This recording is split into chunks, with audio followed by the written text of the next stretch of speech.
Marisa Lopes watched her hotel disappear in real time.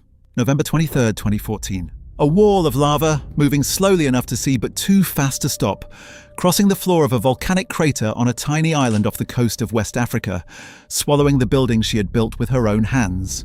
Over the next 77 days, that same eruption would destroy nearly 200 buildings across her village.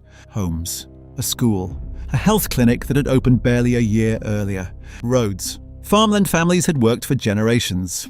3 months later, Marisa built another hotel, in the exact same spot, on top of rock that was still warm enough to feel through the floorboards. The government told her not to. It had officially prohibited rebuilding in that high-risk zone.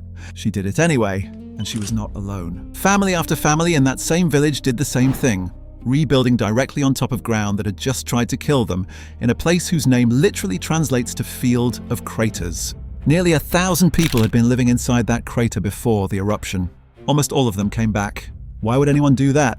To understand the answer, you have to understand a country that does not behave like anywhere else on Earth. A country where more of its own people live outside its borders than inside them.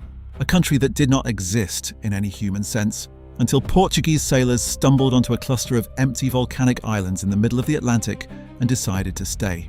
A country built entirely by accident, out of people who were never supposed to end up there in the first place.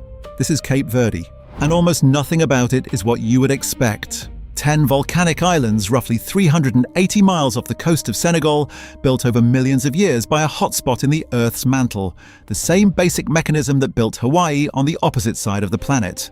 And here is the detail that changes everything about how this country works.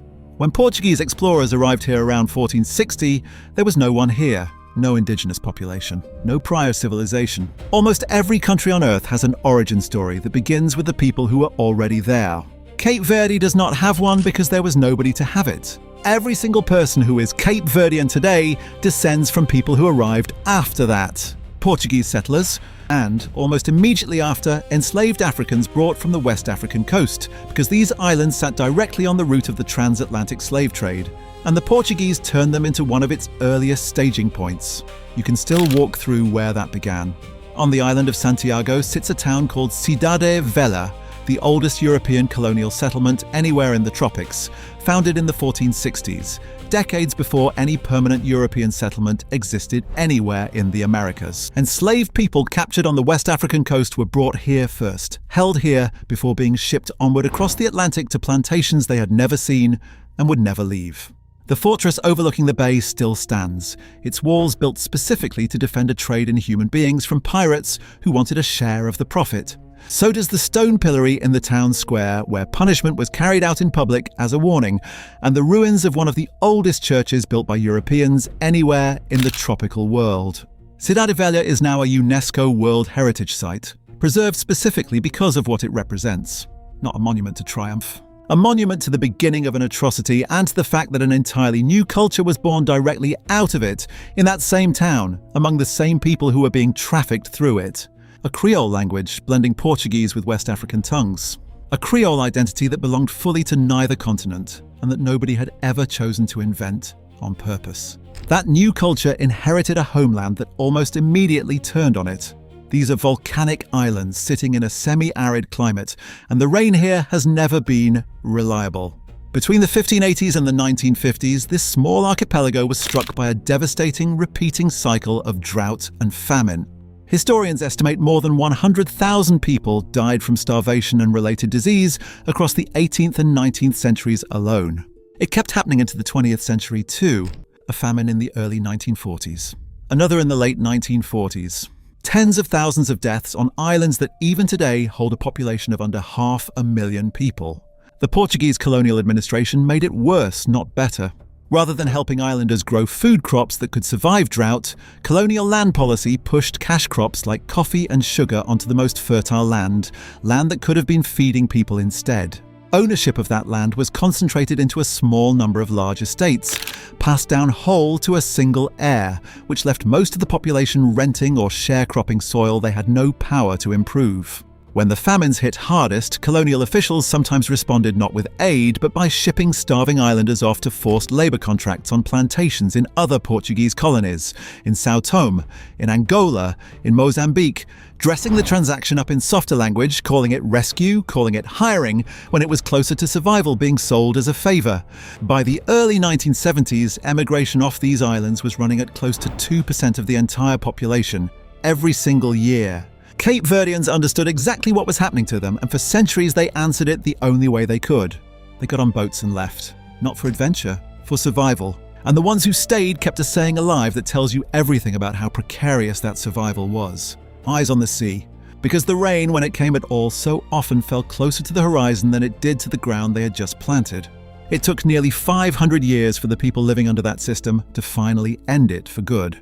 The man most responsible was Amilcar Cabral, an agronomist by training, not a soldier, who spent years studying the very soil that had failed his people so often before turning to revolution. In the 1950s, he founded a political movement called the PAIGC, fighting for the independence of both Cape Verde and Portuguese Guinea on the African mainland, treating them as a single struggle against the same colonial power. He built that movement for nearly 2 decades, through exile, through guerrilla war, through the slow work of convincing 2 different territories they were fighting one fight. Then, in January of 1973, months before either territory would see the result, Amilcar Cabral was assassinated. He did not live to see any of it finished. Guinea-Bissau declared independence that same year. Cape Verde became an independent republic on July 5, 1975, ending 415 years of Portuguese rule in a single stroke, without the one man most responsible for making it happen ever getting to stand there and watch it happen. Independence did not end the emigration. If anything, it confirmed how deep it already ran. Cape Verde's population living on the islands today is around 450,000 people. The Cape Verdean diaspora living abroad is estimated at over 1 million, spread across the United States, where the largest community by far has settled in Massachusetts and Rhode Island, in towns where Creole is still spoken on the street and Morna still plays out of restaurant doorways generations after the first ships arrived. Across Portugal, the old colonial centre now home to hundreds of thousands of Cape Verdean descendants, and across France and the Netherlands in smaller but firmly rooted communities. For every Cape Verdean living on the islands, there are roughly 2 to 3 more living somewhere else entirely, sending money home in remittances that make up a meaningful share of the entire national economy, keeping the culture alive from a distance, treating the islands less like a place they live and more like a place they belong to, no matter how far they get from it. There is a word in Cape Verdean Creole for that specific feeling: sodade. Related to the Portuguese word saudade, a longing for something absent, carrying extra weight here because so much of the population has spent centuries either leaving these islands or being left behind by someone who did. A singer named Cesaria Evora built an entire career and eventually introduced this whole country to the rest of the world on the back of that one feeling, performing barefoot on stages from Paris to New York as a quiet tribute to the islanders back home who could not afford shoes. For a lot of the world, she remains the only reason they know Cape Verde exists at all. She came from Mindelo, a port city built around one of the best natural harbours in the Atlantic. A place that spent a century filling up with sailors and merchants from 3 continents passing through on refueling steamships, which is exactly the kind of place that produces a sound nobody else could have made. That same city still throws one of the largest carnival celebrations anywhere in Africa every February, an entire town filling the streets in costume, playing music built from the same collision of Portuguese, Brazilian, and West African influence that shaped everything else about this country, for a few days treating 500 years of hardship like something worth dancing through rather than only mourning. That same layered, collided identity plays out across the physical geography too, and not gently. The islands closer to the eastern end of that hotspot chain are older, flatter, more eroded by wind and time.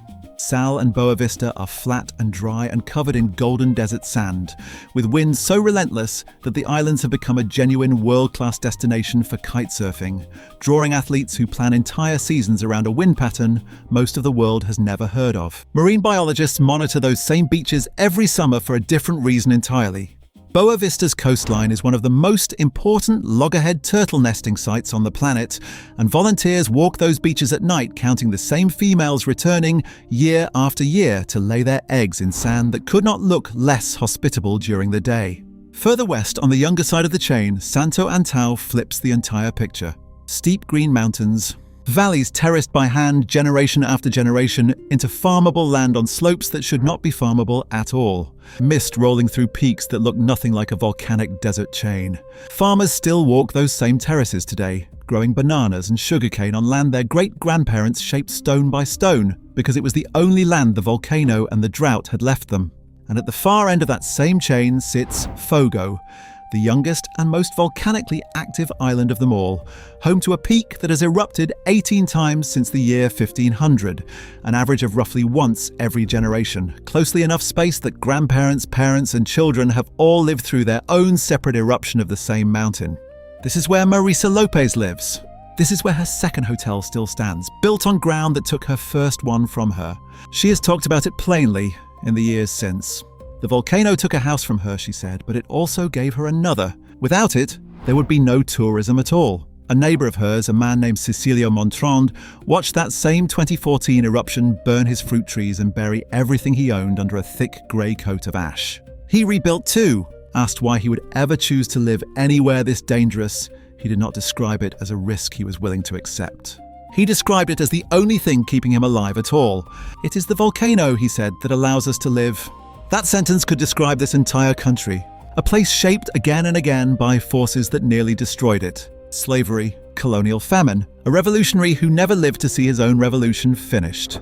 A volcano that erupts every generation like clockwork. And every single time, the answer from the people who call these islands home has not been retreat. It has been rebuilding directly on top of the ground that hurt them, because leaving entirely was never really the instinct here. Leaving individually, yes, by the hundreds of thousands in search of survival elsewhere. But the culture itself, the language, the memory of these 10 islands has never once let go. Every diaspora family that sends money home, every carnival crowd in Mindelo, every terraced field carved into a mountainside that should not be farmable at all, is the same instinct playing out in a different shape. Not the instinct to leave the danger behind. The instinct to build something worth returning to. The floor of Marisa Lopes' hotel is still warm. It probably will be for years. She built her home there on purpose, fully aware of what that ground had already done to her once, in a country that has been asking its people to make that same choice, in one form or another, for 500 years. That is not recklessness. That is the entire story of Cape Verde told in a single house.